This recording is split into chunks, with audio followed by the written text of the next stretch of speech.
I get asked this question more than you'd think, especially when people find out I grew up Amish. Do Amish women shave? Well, sit down because I'm about to tell you everything you never knew you wanted to know about grooming in the Amish community. And trust me, it's not what you're expecting. First off, let me introduce myself. I'm Sarah, and I spent the first 18 years of my life in a traditional Old Order Amish community in Pennsylvania. Now, before you start picturing what you think you know about Amish life, let me tell you that Hollywood got a lot of things wrong. So, do we shave? The short answer is complicated. The long answer is going to surprise you. In my community, once a woman gets married, she stops shaving her legs and underarms completely. I know, you're probably thinking that sounds uncomfortable, but here's the thing nobody tells you. It's actually based on a biblical interpretation about not altering what God created. But here's where it gets interesting, unmarried women. We had a bit more flexibility. When I was 16, my older sister Rebecca secretly taught me how to shave using our father's razor. We had to be so careful because if Ma'am caught us, we'd be in serious trouble. We'd sneak into the bathroom before dawn, and Rebecca would keep watch while I fumbled with that old-fashioned razor. I was terrified I was going to cut myself. But here's what's really fascinating. Different Amish communities have completely different rules. My cousin Emma lives in Ohio with the Swartzentruber Amish, and they're even more strict. Women there never shave, ever, but my friend Hannah, she's from a more progressive New Order community, and some of the women there do shave even after marriage. The facial hair situation is even more complex.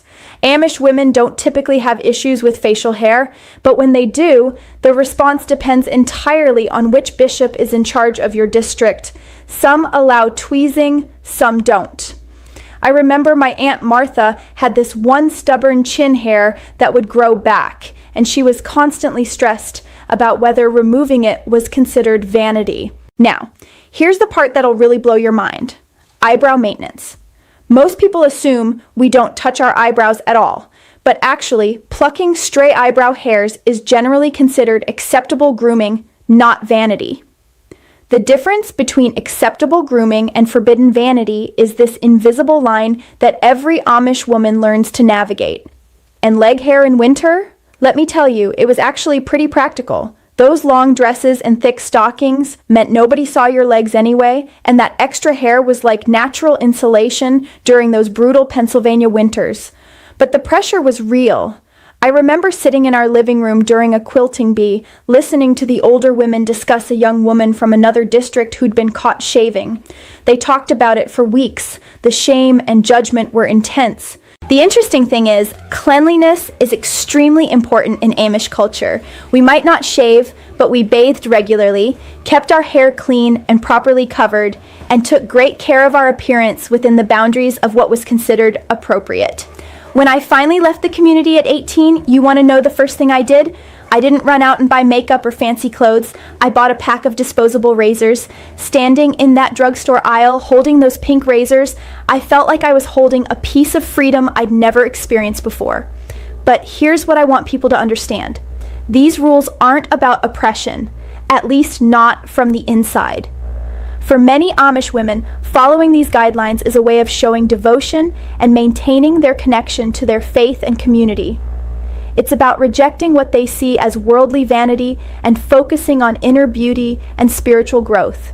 My mother always said that when you spend too much time thinking about your appearance, you have less time to think about serving others and growing closer to God.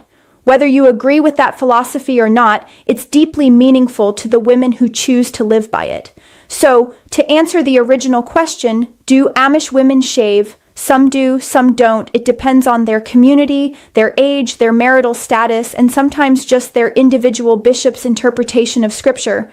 But what's universal is that every choice about their appearance is made within the context of their faith, their community, and their understanding of what it means to live a simple, humble life. And honestly, after experiencing both worlds, I can tell you that the freedom to choose what to do with your own body hair is something most of us take for granted. Whether you shave or don't shave, just remember that choice itself is a privilege not everyone has.